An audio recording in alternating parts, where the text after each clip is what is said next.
I should have known something was wrong the moment the family group chat went suspiciously quiet, because silence in my family never meant peace. It meant decisions were being made without me. Normally, Thanksgiving planning in our house was loud, messy, and impossible to escape.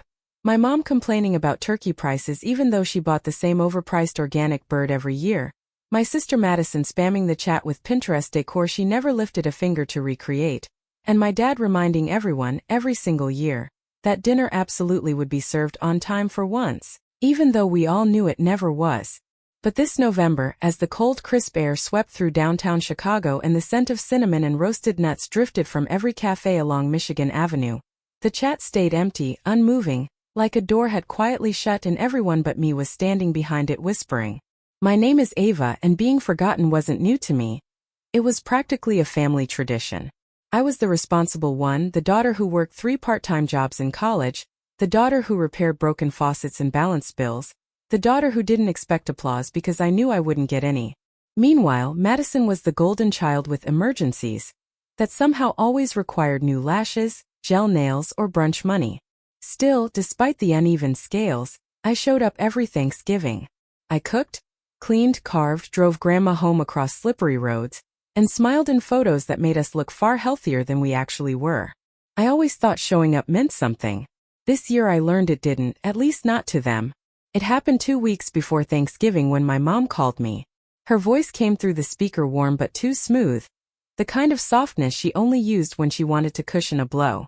"Sweetheart," she began, dragging out the syllables like she hoped they could soften the impact. "Things are a little tight this year. We're doing something small, very small.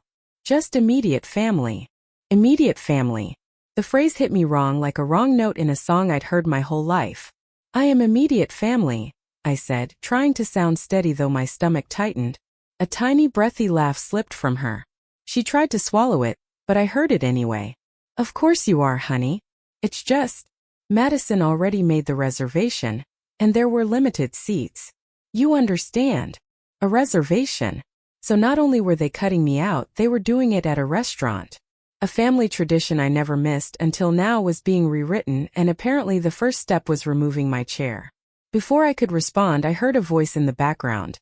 Madison, loud, careless, confident as always. "Just tell her it's booked, Mom. She won't care. Won't care." As though I were furniture being rearranged. As though my presence or absence didn't shift a single molecule in their world. I hung up before my throat could betray me. The next few days felt like living inside a snow globe someone had shaken too hard. Everything swirling, unsettled, impossible to grasp. My emotions layered themselves like winter clothes. Shock beneath anger, hurt beneath disbelief, and under all of it, a cold clarity I hadn't known I possessed. They hadn't forgotten. They hadn't miscalculated. They had chosen to exclude me. And the worst part wasn't the action, it was the assumption behind it. They believed I would take it silently, the same way I did when they left me out of summer trips, or when Madison borrowed my belongings without asking, or when my dad brushed my accomplishments aside so he could brag about hers.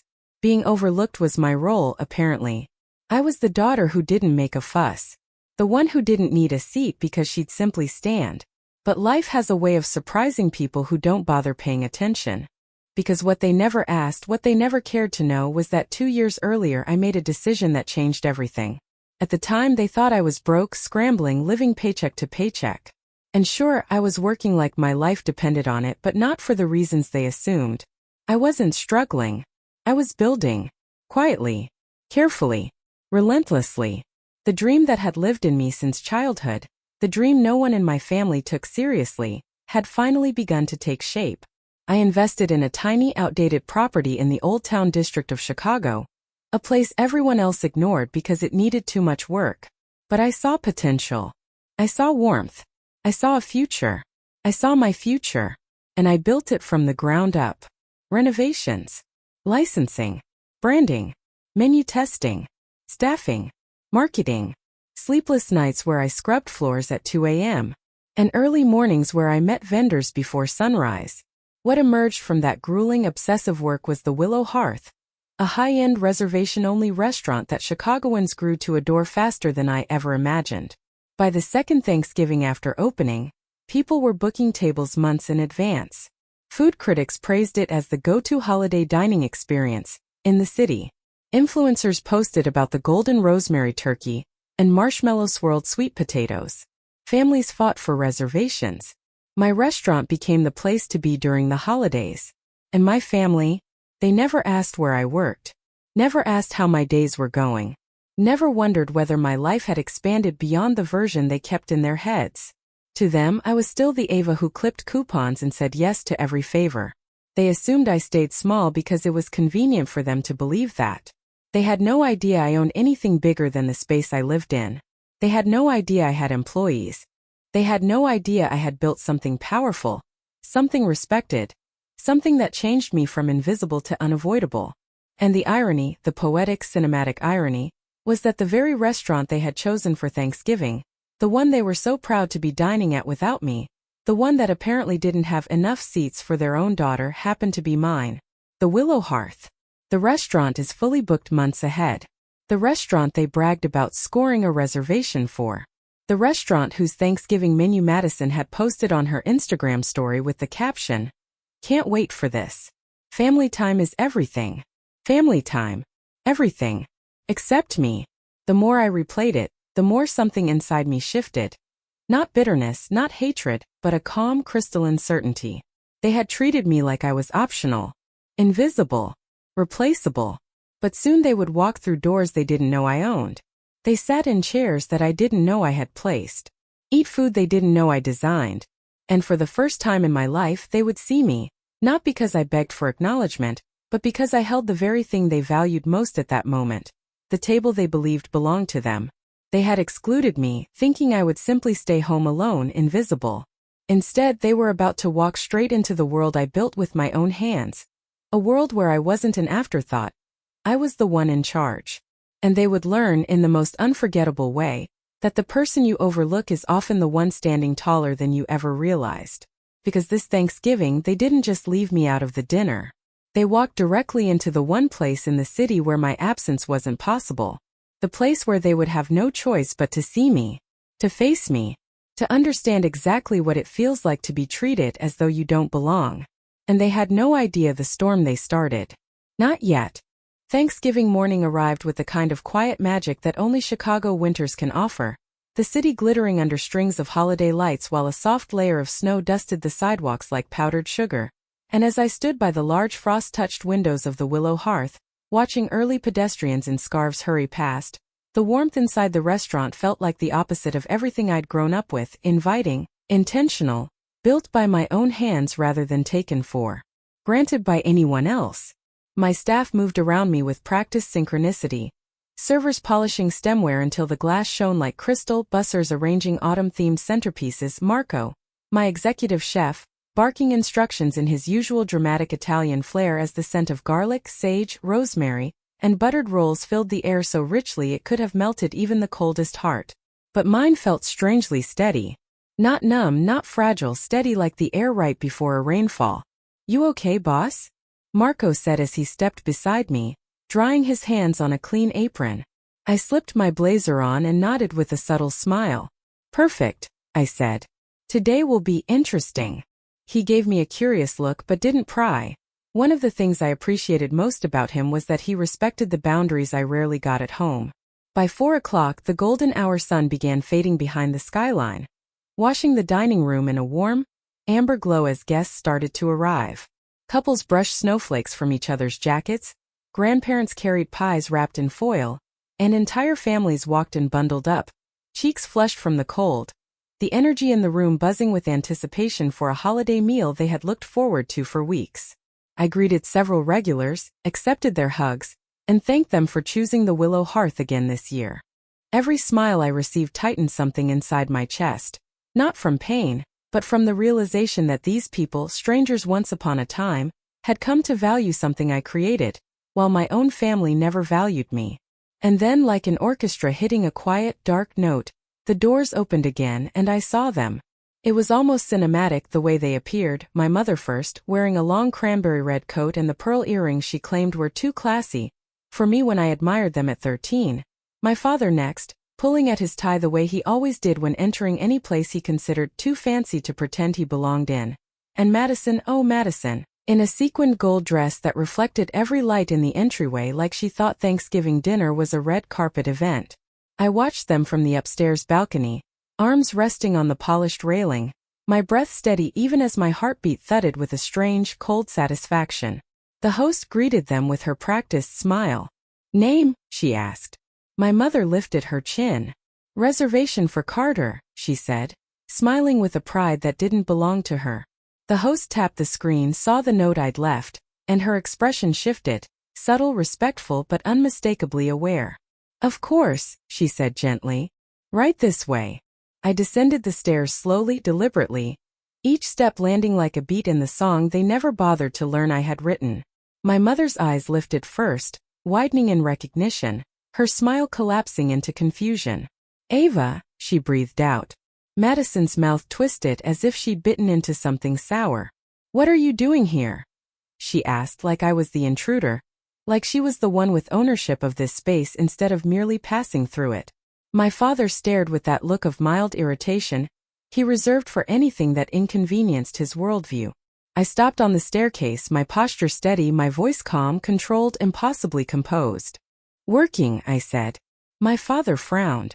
"Working? As what?" "A hostess." The insult was sharp but expected. I didn't flinch. "No," I said softly. "As the owner." It was almost beautiful, the way their faces crumbled in stages. Shock flickered first, raw and unfiltered. Then embarrassment, staining their features like spilled wine. And then something else, something deeper. Realization. The daughter they excluded from Thanksgiving owned the very table they were so proud to sit at. My mother blinked hard. You own this?" Her voice cracked on the word own, as if ownership was something she never believed I could hold. "Yes," I said. "For 2 years now." Madison swallowed, her sequins catching the light as her shoulders stiffened. "Why didn't you tell us?" she demanded. I raised one brow. "Why didn't you invite me?" And just like that, silence fell, heavy, suffocating, undeniable. Around us, the dining room pulsed with life. Clinking glasses, soft jazz, servers weaving through tables with trays of rosemary potatoes and butter-glazed turkey, guests laughing, children tugging at sweaters, families taking photos. The holiday warmth contrasted so violently with the frost between us that it almost made me laugh. My mother recovered first, adjusting her coat as she tried to mask her discomfort. "Well, since you're here," she said with a brittle smile, "maybe you could join us?" There it was, the predictable fallback. Not an apology. Not accountability. A convenience. As if my presence was suddenly desirable because it benefited them. But I wasn't the overlooked daughter anymore. I wasn't someone they could forget, erase, or add back like an afterthought when their plans needed filling. I lifted my chin. "Our tables are fully booked," I said, gesturing at the bustling room. My father bristled. "We have a reservation." "Yes," I replied. But it was modified. Hours earlier, knowing exactly when they would arrive, I had instructed the host to adjust their reservation details. Party of 3 moved to the waiting list. Estimated wait time. Indefinite. It wasn't petty. It wasn't cruel. It was a mirror held up to them. A consequence. The same exclusion they casually handed to me reflected back in a setting they couldn't ignore. My father's jaw tightened. "You changed our reservation?" "No," I said, meeting his eyes without blinking. "I simply removed myself from being left out. You excluded me from Thanksgiving, so I excluded you from my restaurant."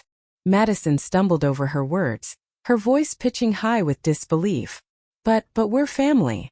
I looked directly at her, the sister who never once defended me, never once questioned the imbalance, never once cared whether I was included. "Family," I said, "doesn't treat me like optional seating." For the first time in my life they had no comeback. And the silence that followed wasn't peaceful. It was devastating, revealing, and deserved. I stepped aside as a server walked past carrying a tray of golden cornbread, and my parents instinctively moved too, as if bowing to the current of the place I commanded. My mother clasped her hands together, uneasy.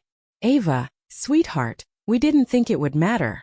I looked at her long enough for her to understand the weight of those words. "That's the problem," I said quietly. "You didn't think about me at all."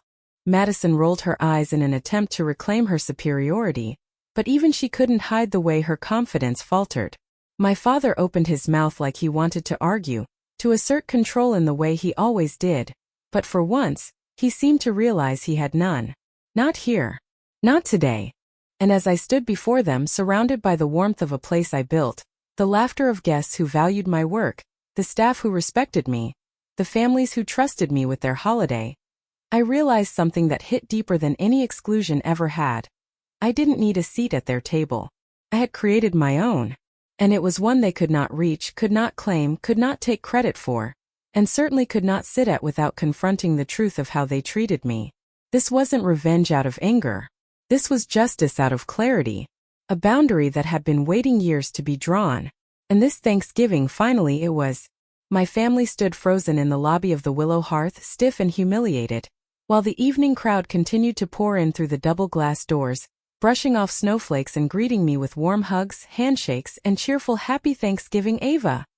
Like I was a pillar of the holiday itself, and every single expression of appreciation made my parents shrink further into themselves, their confidence dissolving under the weight of a truth they had never imagined confronting.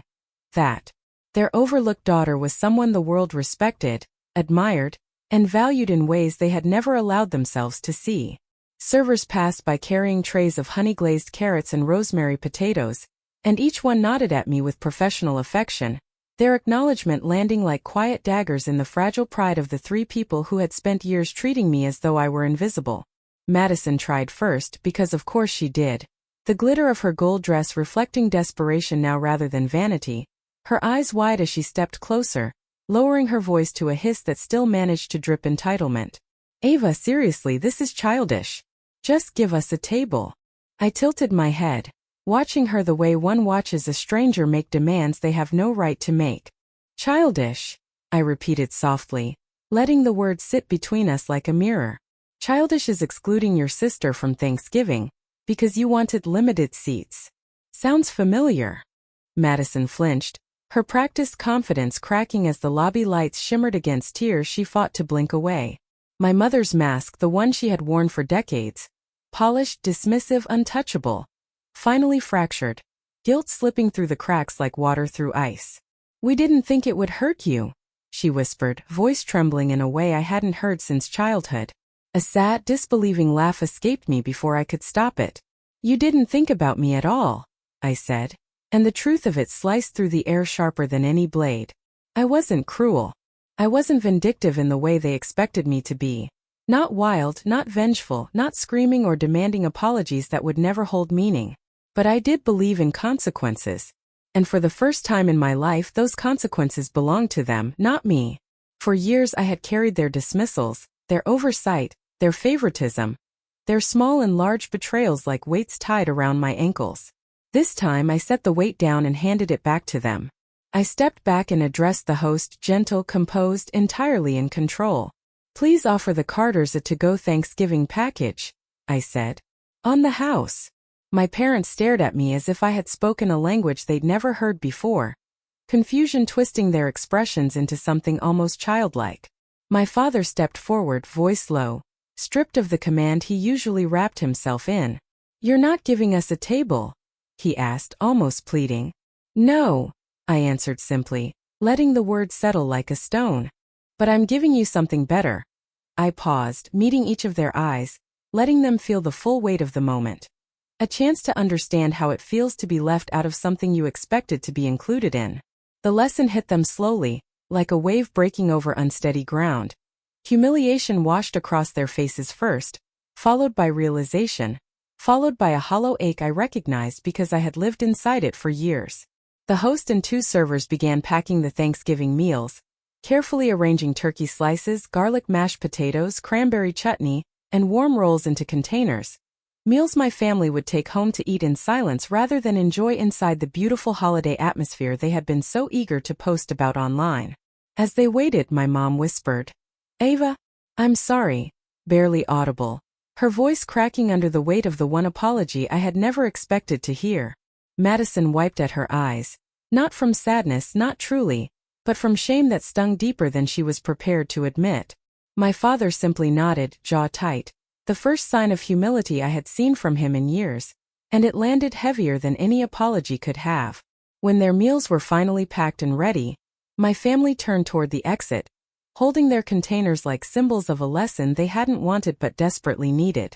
But before they walked out, my mom hesitated, her fingers trembling as she clutched the paper bag. She looked back at me with eyes softer and smaller than I had ever seen on her. "Next year," she said, voice gentle, almost fragile, "we'd like you to be the one to choose where Thanksgiving happens." For the first time in this entire tangled, painful saga, I smiled, small, genuine, in a way that felt both liberating and bittersweet. "I already did," I said quietly. "This year." And with that, I turned, not bitter, not broken, but finally whole, and walked back into the dining room as the double doors closed softly behind them. Inside, the room glowed with golden light, chatter rising like warm music under the soft clink of glasses and silverware. The people who filled the tables, friends, coworkers, loyal customers, were the ones who had seen me, supported me, believed in me. They were the family I had built through choice rather than obligation. As I took my place at the center table, surrounded by faces lit with warmth and gratitude, plates were filled with buttered turkey, rosemary potatoes, thyme carrots, and pumpkin tartlets dusted with cinnamon. Marco raised a glass from across the room, shouting dramatically, "To the Queen of Thanksgiving!" And laughter rippled through the restaurant, wrapping around me like a blanket I had never known I needed.